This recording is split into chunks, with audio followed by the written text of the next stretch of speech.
The following episode of the Comics and Crypto podcast is for informational purposes only, and anything expressed by the hosts or their guests is solely their opinion. This podcast does not constitute financial advice, and anyone wishing to invest should seek their own independent financial or professional help. Have fun and enjoy the show. Hi, I'm Sean O'Hare, and I know comics. Hi, I'm Spencer Vogel, and I know crypto. Hi, I'm Kevin Lee Loader, and I don't know shit.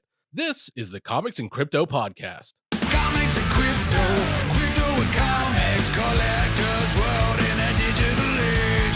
Comics and crypto, crypto and comics, it's where the next billionaires will be made. It's comics and crypto.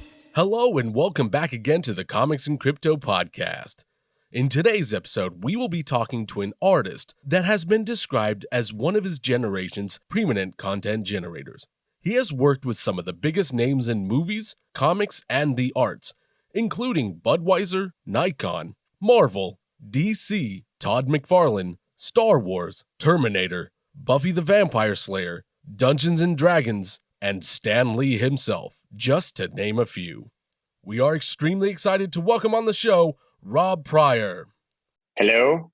Hello. Hey. Hey. How's it going? Rob, hey. Hey, Rob. What's up? Yo. Hello.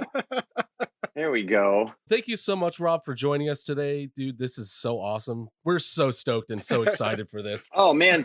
Like I said, thank you. I'm honored I'm here. Can you tell a little bit about yourself and how you got started as an artist? I actually, in being an artist, my entire family line were artists, but none made it by profession. So when I was born, my parents were like, he's going to be an artist. That's it. And they started training me like really young and like putting a crayon in my hand and, teaching me to do circles and squares and all of that. I just kept going and kept going. So basically I was just training my whole life to be an artist. And so that's kind of how I started. I was published at 13 and internationally published at 15. And then I don't know if you guys know, but I'm an ambidextrous painter. That happened when I was 10. I thought what every 10-year-old thinks. What if I lose my right hand? And I don't know any 10-year-old that's crazy.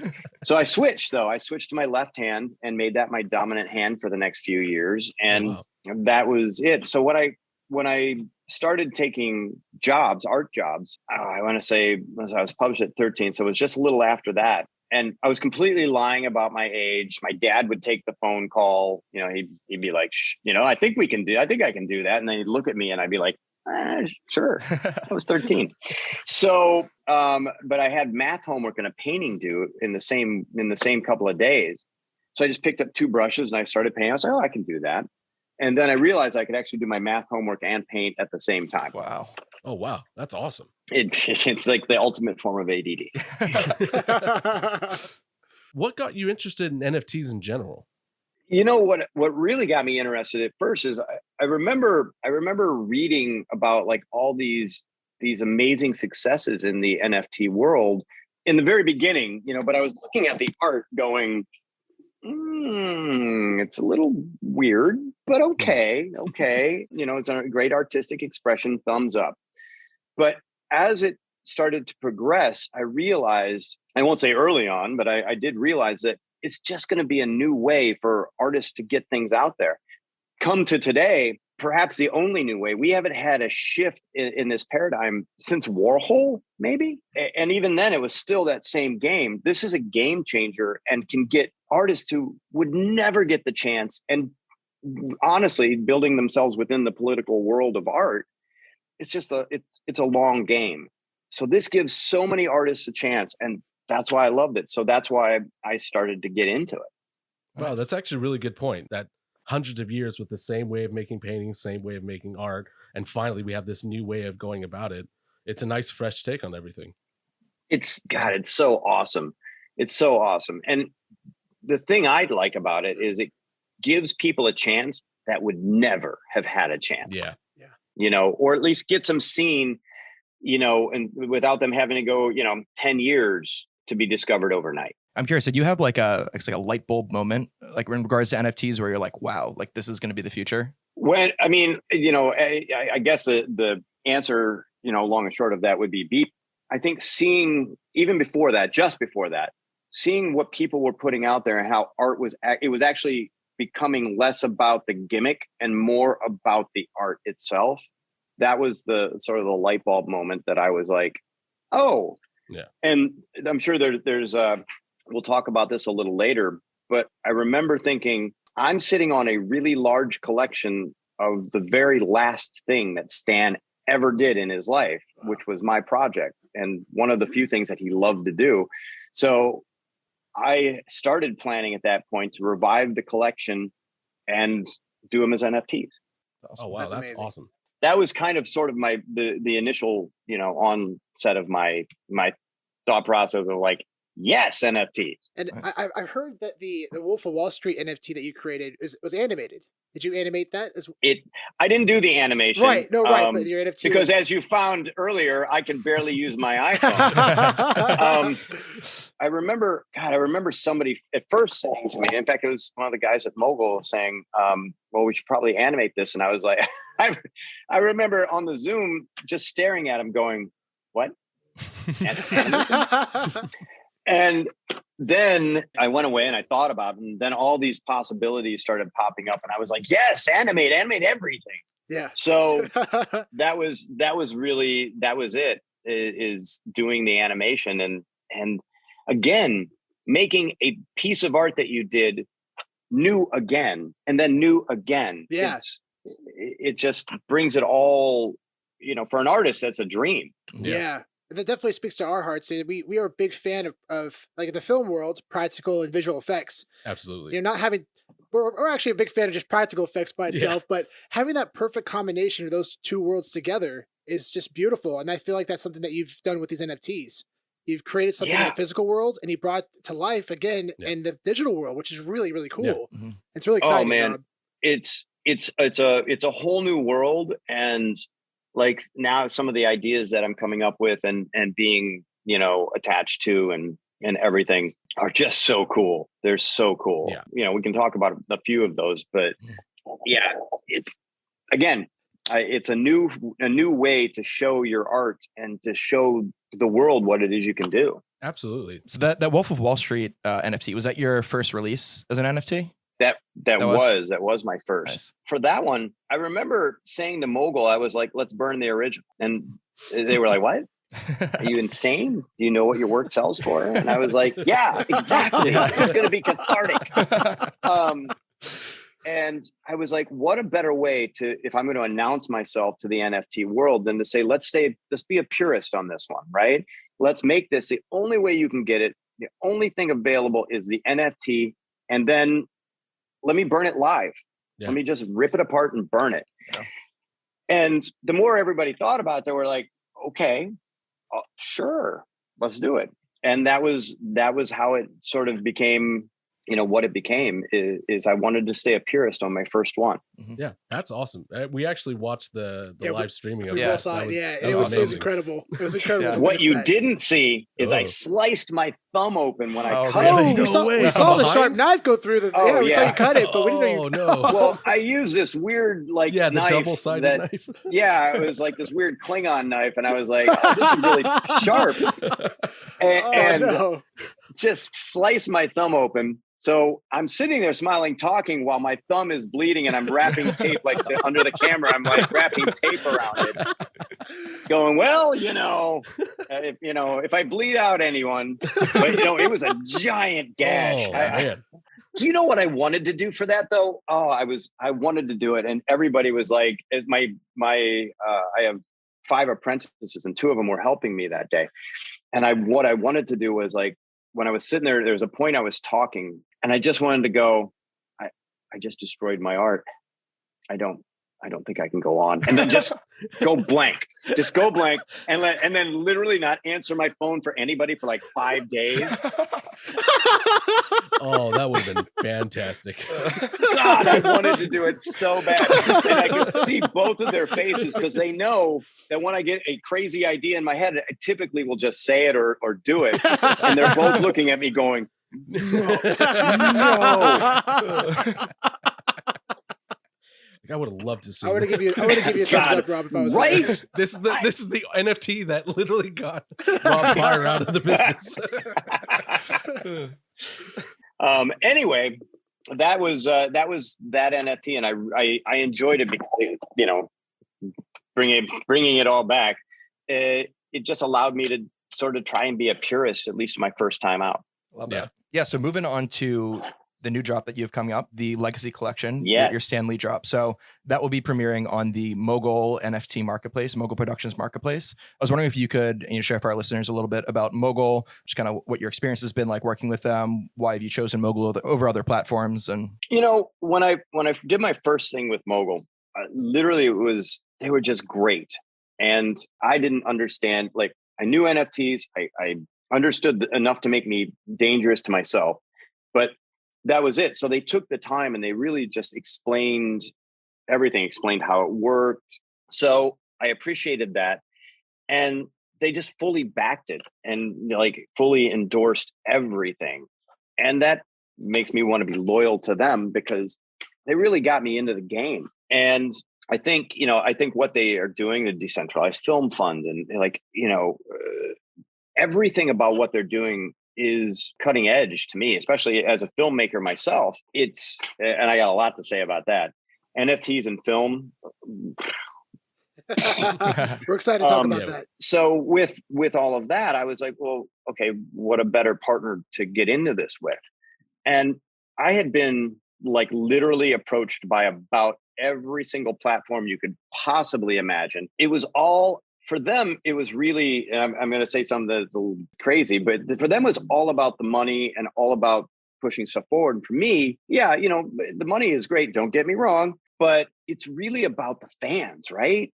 It's about showing people something and getting to talk to people on Discord or Telegram, and just being able to do that. And Mogul allowed me to do that and helped me do that. So that was my whole thing with Mogul. They're just fantastic. And they're great guys. I love them. That's awesome. So you've done all of the NFT drops that you've done so far have been with Mogul, right? With Mogul. That's awesome. That's great. And then on this next one, it's with Mogul. Oh yeah. Hey. Well, so let's hear about the new drop then. Let's hear about the Legacy Collection. So this is the Legacy Collection Portraits of Stan Lee. It's been years in the making. When Stan loved to be cameos and things. That's what he wanted. So what better way for him to be cameos than to have him a cameo in all the things he created? Or let's face it, did he actually create Venom? No, but Venom would have never been created had he not laid out an entire universe. Stan started, telling me, he's like, well, these are my favorite comics, Robbie. And, this is, and my favorite, anytime he just wanted to end the conversation, he'd be like, I'm 95 years old. And that was it. Okay, hey. You win. Whatever it is, doesn't matter. Yeah. Oh, I can't wait to get that old and have that be my excuse. I know. I'm trying to use that now, and everybody in my family just looks at me like I'm crazy. So in doing that, I mean, the collection itself started with 20, I think that was the number. And then it built and built. And then Stan kept, he'd be like, well, what about this? And what about this? And I mean, face it, it's endless. So it grew to a 95 painting collection. Wow. And, that's not counting, like, we have some seconds that, didn't quite make the cut or whatever. There's a couple that I just won't ever sell. There's one that I did when Stan and I got sort of reacquainted. He was doing his handprint ceremony at the Man Chinese Theater. And he was like, I want the guy with two hands, Robbie, to come paint. So I was his opening act. So the painting I did there, I didn't even realize what it was going to be. I was like, oh, okay, sure, I'll go do it. And they said, yep, you're opening for him and all the cameras are on you and just, make everybody happy. I'm like, I'm a painter. Come on. So I did that. That's sort of how it all started. So I have that painting. And then the very first painting of the collection was the first appearance of Spider-Man. And instead of the thief, Spider-Man's carrying Stan. Oh, I love that. That's great. And that was the first one. Those two are what I would call into the seconds because I'm just not going to sell them. So that was it. It ended up being a 95 painting collection. One I told you is absolutely massive, 25-foot long painting. And then the average size is somewhere between like 3 to 4 foot, 3 foot by 4 foot, to some of them are 8 foot tall by 5.5 foot wide. Yeah, I just kept getting, let's do a bigger one. Not realizing that transporting any of these was a pain in the ass, including, say framing them. Yeah. How big is the frame? Yeah. But that's the next release. So we're doing the first 10 of the Stanley collection, which I showed you guys a little preview. Yeah, they look incredible. And the world will get to see it very soon. Oh, I can't wait for everyone to see it. It looks amazing, fantastic. guys. Get excited. So is the idea that you'll eventually release close to like the full 90 of them eventually? Yeah. All 95. Nice. Yeah. Cool. That is definitely the plan. I don't know much more than after the first 10, then we're going to, we have to go back to the, how to do it. Right. I would like to, even COVID world or not, I would like to have a gallery showing of the entire collection, or at least most of the collection. Oh, that would be awesome. Really cool.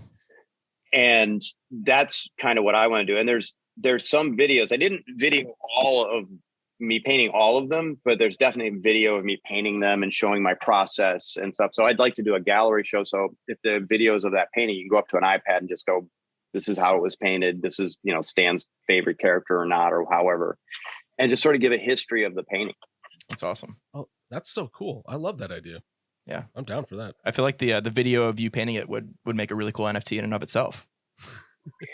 It's funny because that's been said, but I think what I want to do is just, embed, if there's a video of it or photos or whatever, embed them into the metadata. That would be awesome. Yeah. Oh, that'd be cool. Oh, that's really special. Yeah. That's a cool idea.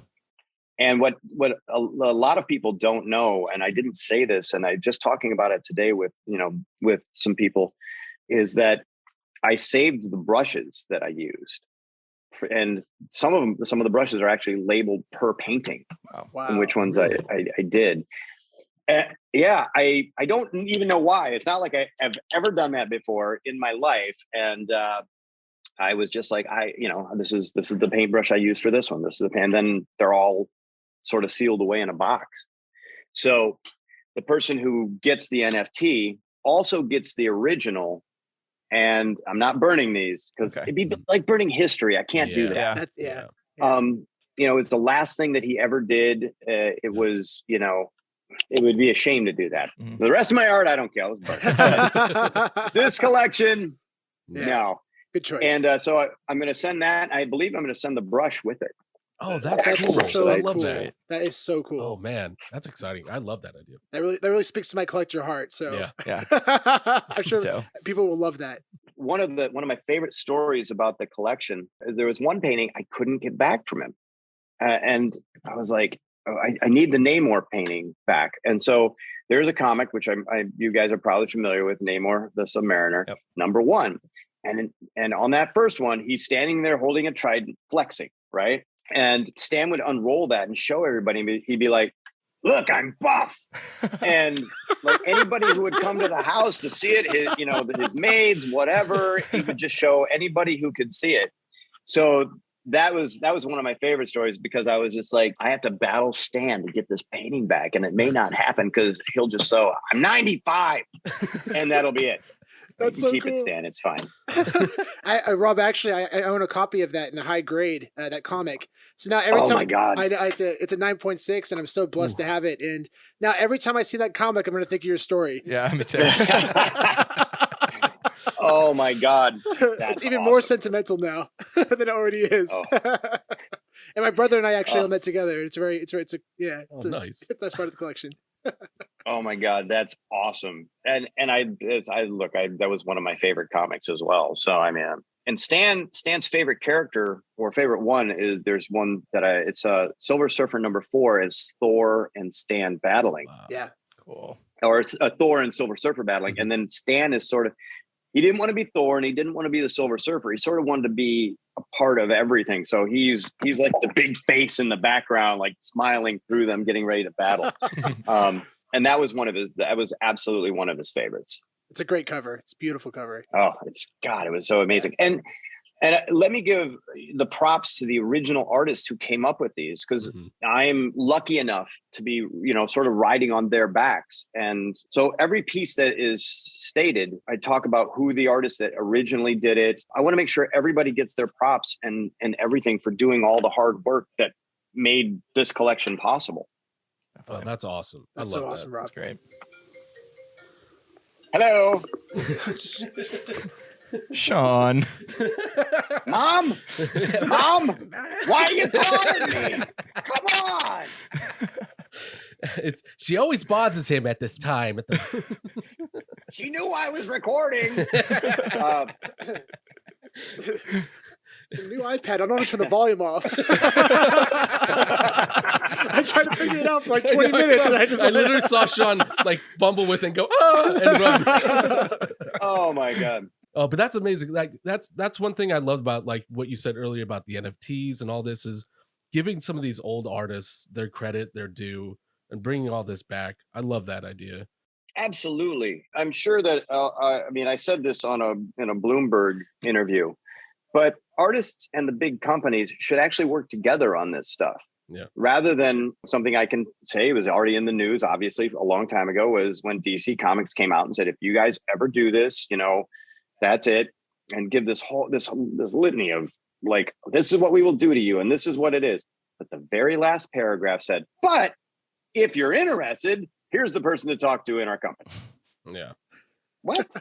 So that's kind of how I feel. If the companies would back some of this a little bit more, everybody wins. And that's the beauty of NFTs right now is everybody can win. So since you've been so fortunate to have such incredible experiences with Stan Lee over the years, we were wondering if you had any other cool stories to share about Stan. Hundreds. One comes to mind.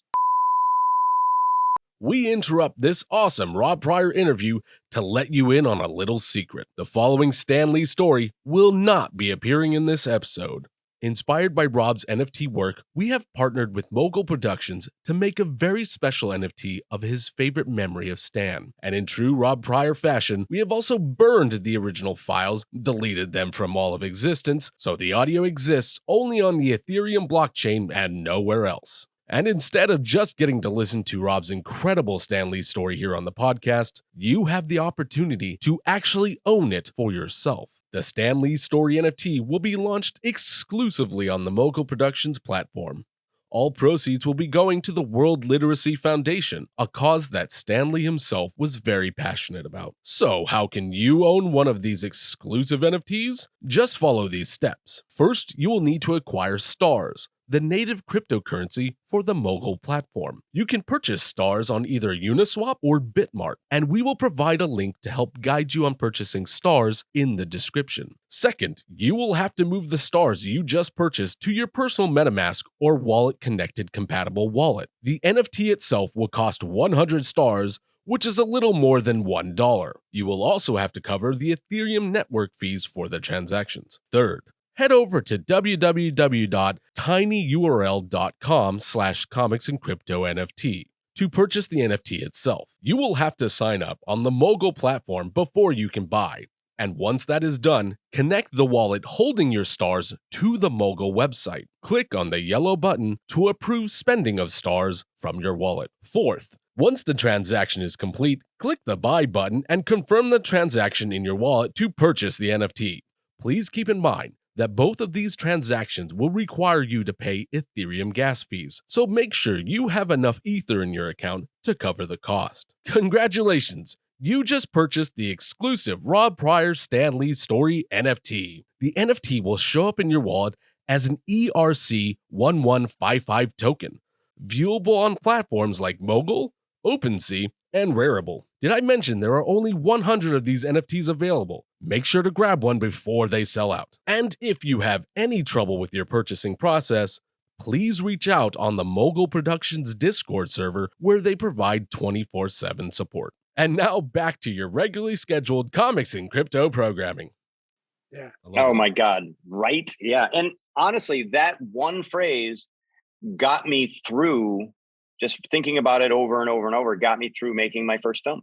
Oh wow, That's incredible. that's fantastic. I'm sure, as you know, as filmmakers, It's hard. most of the time, you just want to go drink Yeah. a bottle of Jack and cry in a corner.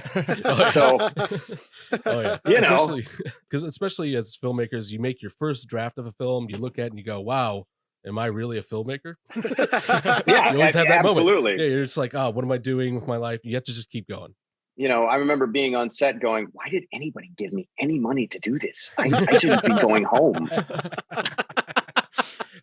So Everybody modest. has that thought at one point.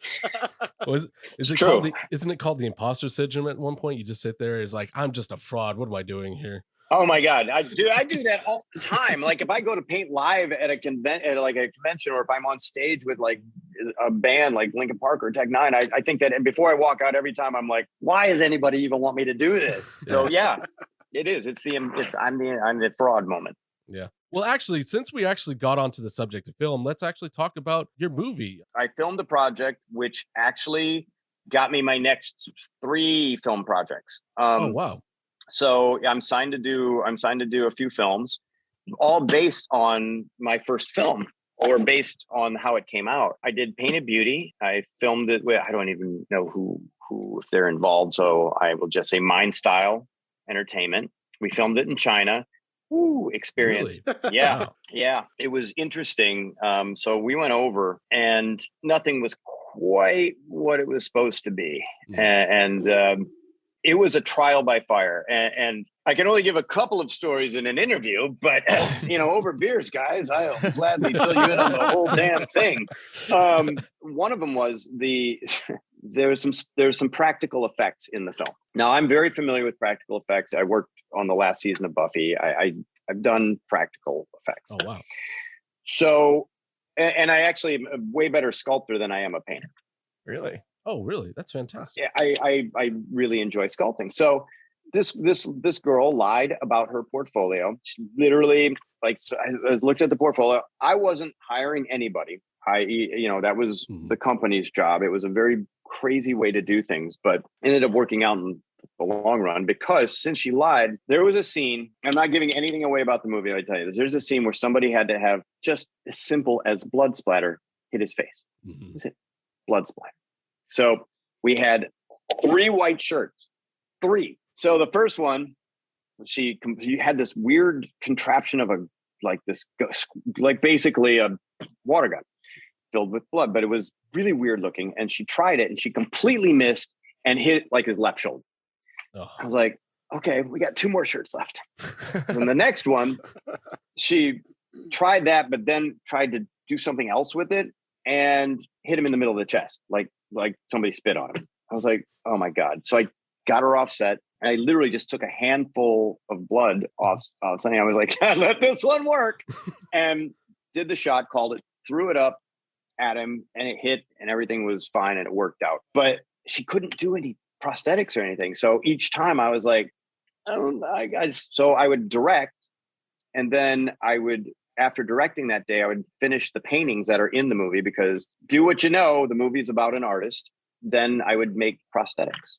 Wow. I would be like, so at the end of that day, it was me and a bottle of sake. That's rough. Yeah, I started out in special effects world, so I know how that goes. It's just it's hard when you have people you're just like, oh yeah, I can do this. They can't, and you're just like, come on. Yeah. You're at this point, you're just throwing blood. That was the easy one. Yeah. And are you currently in post-production on that? No, it's finished. It's fully finished. It's now out for sale. Like it's just doing its all the things. I believe we're going to festivals. Don't hold me to that completely. It's out being sold and doing its thing. And I'm very happy with how it turned out. And I hate all my paintings and all my work. So for me to say that was crazy because I just had to watch it again recently and hadn't seen it in a while. And I was like, okay, all right, I can do better next time.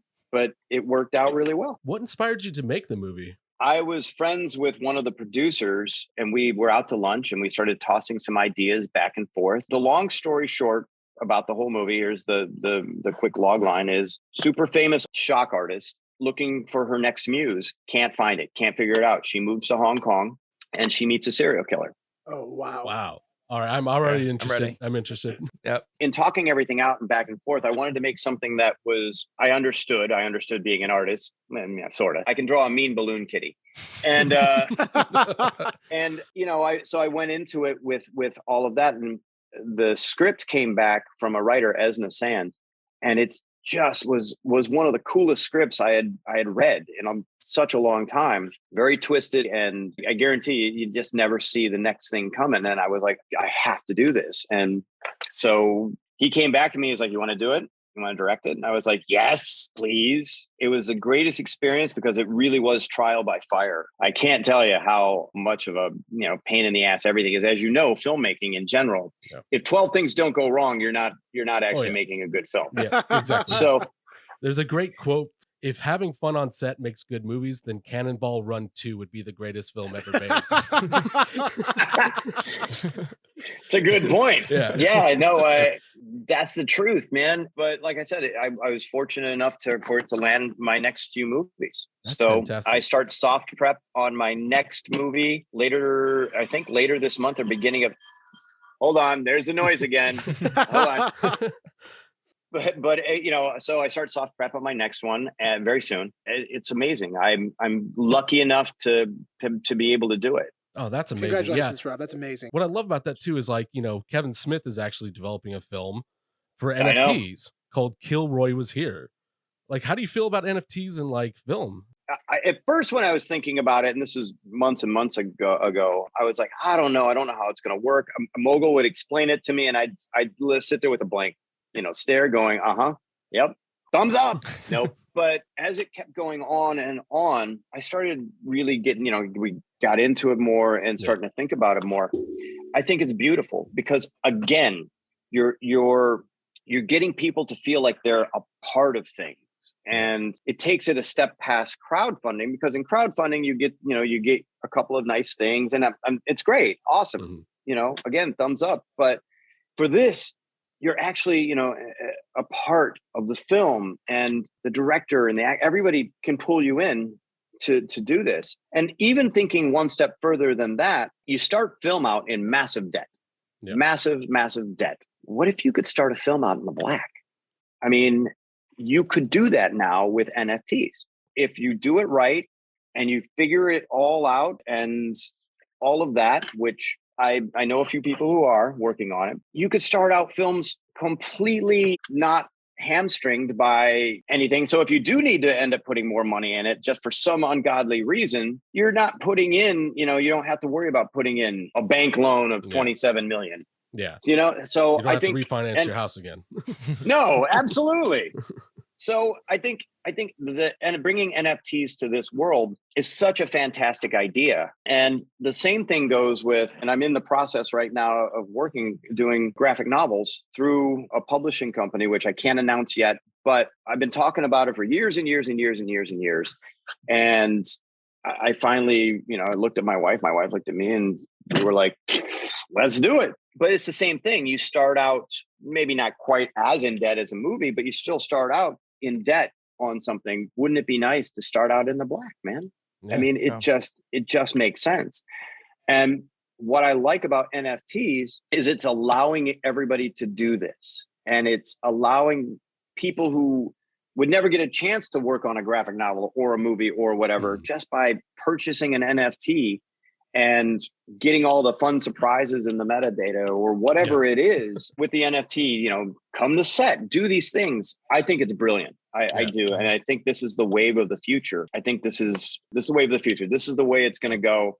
And I'm excited to be on the tail end of anything, Yeah, that's what's cool. And going back to Kevin Smith's movie, people who buy that NFT, they're going to own the rights to be able to premiere the movie, to throw it out there. They're actually going to own the rights to that movie on the NFT. That's what blew my pretty mind. Cool. Yeah. I love that article because he was like, I don't care about the money, because he's just about the art of it and about bringing it out and, making it happen. And honestly, that he's doing something that I think is going to revolutionize the way everything's going. And Mogul's already doing, that same kind of thing. They're all doing that. There's a reason, because it makes sense, and you got to break that old system. God, I sounded a little bit like Daenerys Targaryen. You have to break the wheel. Although she said it a lot better than I did. I'm not going to roll the wheel. I'm going to break it. On top of that as well, Christopher Maloney, who's the lead actor in Happy, Wet Hot American Summer, Law and Order. Yep. He's working with director Brian Taylor, who worked on Crank and as well as the showrunner for Happy. They're doing a short film NFTs, and they're doing stuff that has alternate takes, outtakes, full scenes, and they're actually going to destroy the original copies. All the footage, I heard that. Everything's going to be gone. That. They're going to follow suit and get rid of everything. I thought that's amazing. Just because, look, again, them getting into it and doing their first NFT or whatever, make it a pure moment. Make it a purest moment. I thumbs up to him, man. I applaud him for that. I think it's great. Yeah, I love it. And again, I love the idea. It's changing the world, man. It's changing the world. Do you have plans for any of your upcoming film projects to be NFT enabled? I do. I don't know exactly how or what just yet because they're all financed. But I'm in the talks with the financiers on one of them in particular about just that, about, wouldn't it be nice to do it this way instead? I'm hoping they do that. If not, then after I do these, then I'm definitely heading down that route. Absolutely, without a doubt. Awesome. Oh, nice. That's awesome. I'm excited to hear updates on that. Yeah. I can't wait. Oh, absolutely, guys. You haven't gotten rid of me now. Now that I'm on this. So I'm going to be knocking on your doors. Hey, you want some cookies? yes, please. Sean, we've been over this. Oh yeah, I mean, no Taking the cookies, no cookies, Rob. So Rob, I heard your phone's going to ring again. It's going to be your mom. What do you mean you're going to take cookies from him? No, you're not. What's wrong with you? So I learned recently that you've been to South Africa and you worked with a nonprofit called Edge. What was your experience like there, and which national park did you go to? I went to Kruger, and it was life-changing, man. My team had to fight with me to get me there, honestly, because I was like, I'm going to be away from my family for like this long. I had just done a whole string of I just done a bunch of stage paintings, and then I had signings at convention. So I just had a long run, and I was tired. Finally, my wife looked at me and says, "If you don't go, I'm going to kick your ass." I was like, "Okay, well, that's cool, done."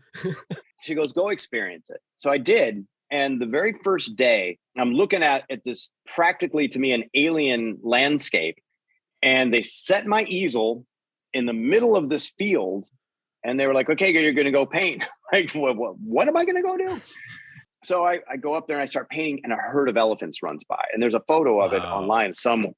And I was like, I am definitely not in Kansas anymore. I'm going to go say hello to Dorothy. And that's it. It was insane. It was a truly life-changing experience, and getting to talk to, like, they brought kids in and I taught classes. It was all about teaching them they don't have to be poachers. They really don't. You can do anything you want to do. You just got to want to do it bad enough. It was just an amazing experience. There was 2 experiences on that trip that I'll tell you about really quickly. One was they were taking me to a place called Pride Rock, right? Nope.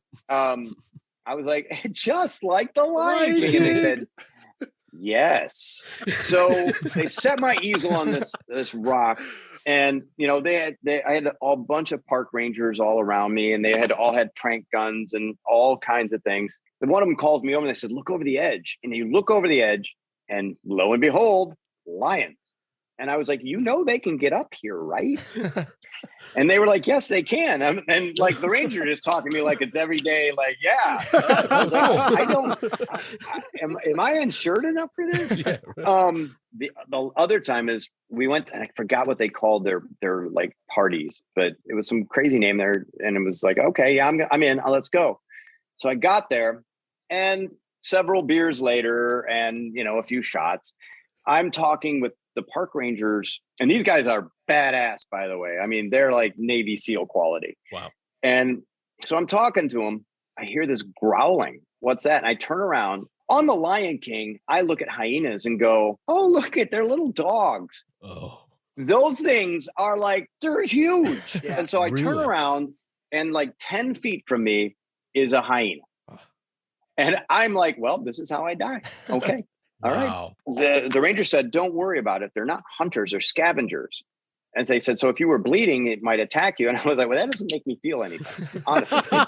Like sharks. There are sharp things around me. You never know. Yes. I was like, oh God. But the whole experience was just beyond believable. It was amazing. That's so cool. And I would do it again in a heartbeat. Yeah. Oh, You know, that's Rob, I was very blessed to have an experience in South Africa. I was out there for a month visiting my my friends. God, a month. Yeah. Yeah. These are my friends, John Mouton and Matt Delaney. Shout out to John and Matt. And Matt actually has a cabin right in Dino King National Park. So they picked me up from the airport. We went and stayed there for three or 4 days. And it was one of the most surreal experiences of my life. And that's why I feel what you're saying, because it was just, we were driving in a car and I remember seeing a bunch of kunu, which if you don't know what kunu are, they're like basically like the size of elk. And elks are massive. Oh, wow. And we're driving down the road and I see about 12 of them. And I'm thinking, oh, cool, we're going to see some kunu. And we drive up and they look at us and just kind of walk off to the side, not running at all. And we go up and I look left and I look right and they are gone, disappeared. They're gone. And it's not like there's a lot of brush. But then I realized, oh my gosh, if these animals don't want to be found, they will disappear. They will completely disappear. That gave me chills and excitement at the same time. It was a really weird feeling. Oh yeah. But it was so cool. Yeah, it was awesome. And it's amazing. And the animals are all amazing. One other really this is how dumb I am. So we're on this, I had a special kind of tour so we could get out and we could do things because I had all the rangers around me, right? Well, I was on one of those and I was sitting in back and they were all talking and then they got into this argument about, I don't know, a movie, I think, or something. I don't even remember. So I saw a giraffe. What do? I get out and I have my phone because I want to get the perfect picture because I'm going to paint it later. Yeah. I'm like, okay. And I'm walking up. All of a sudden I hear the guide go, no. And I was like, what? Look at how cute it is. They were like, that thing can kill you in 5 seconds. Then they explained how. And I was like, oh, well, I'll just stay in the car. Yeah. Thanks. Yeah. That neck, man, will whiplash you and just tear you apart. It's wild. I've seen them. That's exactly it. Whiplash and just crush you. And they're quick too. Yeah, so they're quick. Yeah, my dumb ass is video. Look at that. That looks so cool. And that was another thing I just remembered, Rob, was we were having some coffee and it was early in the morning and we're just having coffee and we're kind of joking around and stuff. And Matt stops us for a second. He said, hey guys, I know we're having a good time, but we're not at an amusement park right now. Like we're in the middle of the wild. Like there are wild animals everywhere. You got to be on your guard. And that like the Sixth Sense. I just felt like ghosts were everywhere in the room. Yeah, it gets awesome. Real quiet, and all of a sudden it gets real quiet. We all got really quiet for a second and just looked around like, okay, let's get back in the car. Yeah. But we're gonna go have a picnic, and then you're eaten by lions. Yeah. But South Africa was probably the most beautiful country I've ever visited in my life, and I feel absolutely, so I agree with visiting. I can't wait to go back. It's so funny because it's so hard to describe because you can describe it like that, but until you're actually there, exactly. And I Kevin, Spencer, you guys got to go hang out. Just don't go have a picnic in the wild. I'm actually hoping to. Dang it, I'm going to write that off my list now. I'm actually hoping to go see John again soon. So we'll make it happen sometime. Yeah, definitely. Absolutely. So, Rob, are you by chance, are you a collector yourself? I don't know if we've ever talked about that. I'm just starting right now. And it's not because I don't want to. It's mostly because when I say I'm busy, it's actually hard to describe in reality my schedule. So for me to like take some time, because I want to research artists and stuff, but I just got back from New York and this big NFT thing, and then of course I was at New York Comic-Con. Dude, it was awesome. I saw some artists that I'm going to start getting into. So I'm just getting into it, and I know once that's the other thing is I know once, just like tattoos, you start and then literally 5 days later your face is covered in Mike Tyson tattoos. So have you? But I'm going to start. Have you started collecting NFTs at all? That's what I'm starting to do. Yeah, very cool. In general, I collect art, but if you ask me what I collect anything Godzilla, that's what I collect. Cool. Very cool. Yeah, I'm a Godzilla fanatic. That's awesome. To a point where my wife is like, if you buy one more Godzilla. Well, I'll apologize to your wife, but there are Godzilla NFTs that were put out by Topps on the Wax blockchain. Yeah. I was just at the Topps booth. They ran me through it, and so I guess I do have some because they're giving me some. Oh, cool. When but yeah, as soon as I saw that, I was like walking past, and then I saw Godzilla, and I was like, I don't care what I have to do next. I'm going. There was a teaser I saw at Comic-Con from this company called VeVe, and this company had some Godzilla paintings inside this little tiny metaverse that they created. And there's could be some Godzilla drops on that company's application. We'll keep an eye out for that.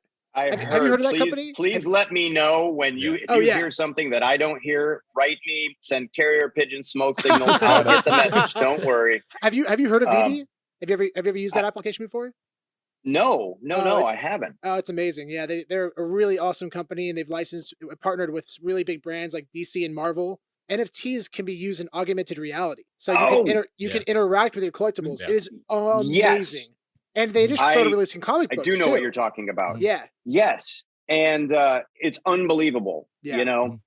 Yes, I want to do that because, of course, Godzilla. And when they finally get it to the point where you can interact with Godzilla, you guys will never hear from me again.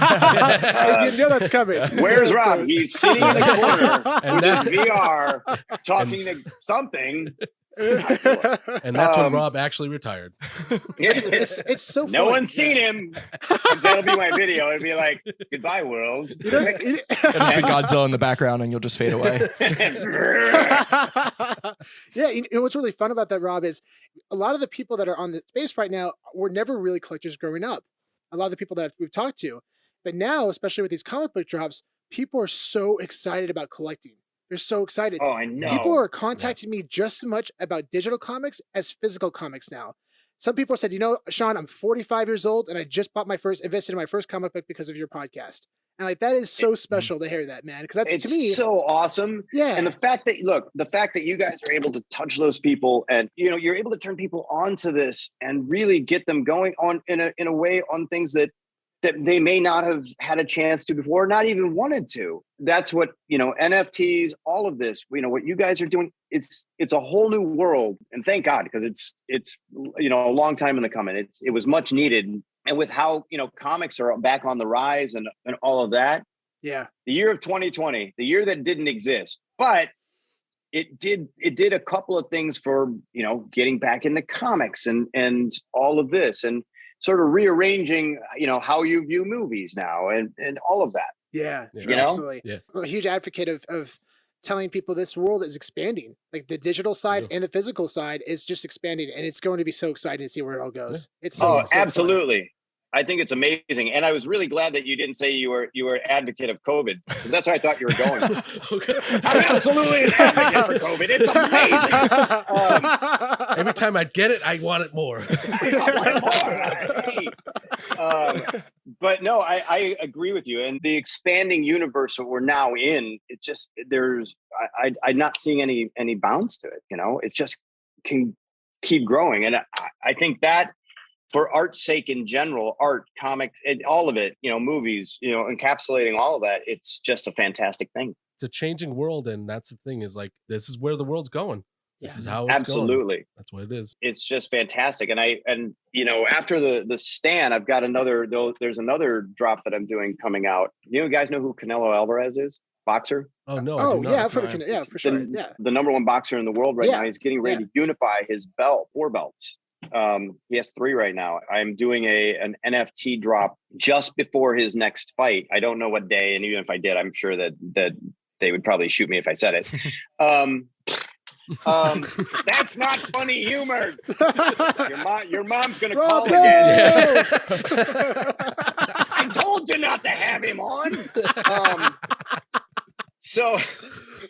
But that's going to be so right after the stand, it's going to be that drop as well. Cool. And it's I'm honored to be getting into that because that's the sports side of things. Mm-hmm. And that's awesome. But yeah, so that's going to be the one immediately following the first 10 of the stand series. That's awesome. Fantastic. I know we've covered so many of your projects coming up. Is there anything else that you're developing that you'd like to talk about? No, just kidding. No, how dare you ask? Oh, that'd be great. No, and cut. It's a blank. We haven't seen him for 5 days. there's just so many. Like I said, I've got my upcoming movies. I'm not sure where I'm going to go after the Canelo NFT. It's just opening all up. I would say that I'm probably most excited about getting ready to get into the graphic novel biz and start doing that, because the reach, again, just like we've been saying this whole time, the reach is no longer just the person that's going to buy the physical copy. It's all kinds of ways to do it. So it's a good time to get into it. Absolutely. And anybody who is not a collector or reads comics and is listening to this, go out and buy a comic. Yeah. Yes, we endorse this message. Absolutely. But yeah, so I think those are the things. I've got so much coming up that just sort of stay tuned. That's so exciting. That's exciting. Fantastic. Are you going to be at LA Comic Con in December? I believe I am. I will probably be there, and I'll do like maybe one day of painting or something. But Nice. at that show, I'm going to be pushing all of my apprentices. Cool. So I have 5 Oh, apprentices, and that show, I'm not making that about me at all. It's their show. I want them to do awesome. it, and they're amazing artists. They really are. And anybody who actually works in the studio who thinks I'm Satan, I work them really hard and really, push them. So it's their time to shine. I love that. That's great. so cool. That's awesome. We were planning to be there at LA Comic Con as well. Yeah. So if we do, Oh, you are? Yeah, Yeah, we'll so come find you. We're gonna be Come by definitely the booth. We will, and 100%. while all of the apprentices are working, we'll go have a beer and all Perfect. Woo. Oh, way in. That sounds Yeah. great. Maybe we'll include Sean's mom. Yeah. Please, Mom, Sean, she bring your calls. mom. Mom, you're more than welcome. I'm telling you, right? When you get there, hand me your phone. I'm calling your mom. Deal. She'll love that. God, this has been amazing. So much We've fun, had Rob. so You're much You're fun. awesome. awesome. Thank you so You're much. so awesome. You Oh, are man. an incredible artist and an incredible human being. Yeah, dude. Don't tell anybody; they won't believe you. Look out Yeah, for Sean's mom won't my believe next you. series. Well, yeah, no, that's it. She'll believe it. Don't accept his cookies. Yeah, and and then my next line of art, which is all balloon kitties, it's going to be great. Fantastic. Can't wait. Looking forward to it. No, everybody's going to be like, is he really coming out with balloon kitties? Oh. It's the next big thing. Yeah, Yeah, man. They're one Did you guys pixel. not hear about That's this? Come on. It's That's great. just a big square. Look at it closely for hours. Well, listen, man, thank you guys for having me. You guys are Thank absolutely you. awesome. I will meet you in person at LA Comic Con and geek out. Yeah. Can't wait, Rob. Awesome. Thank you so much, We'll Rob. see I you there. appreciate it. Thanks so much for coming.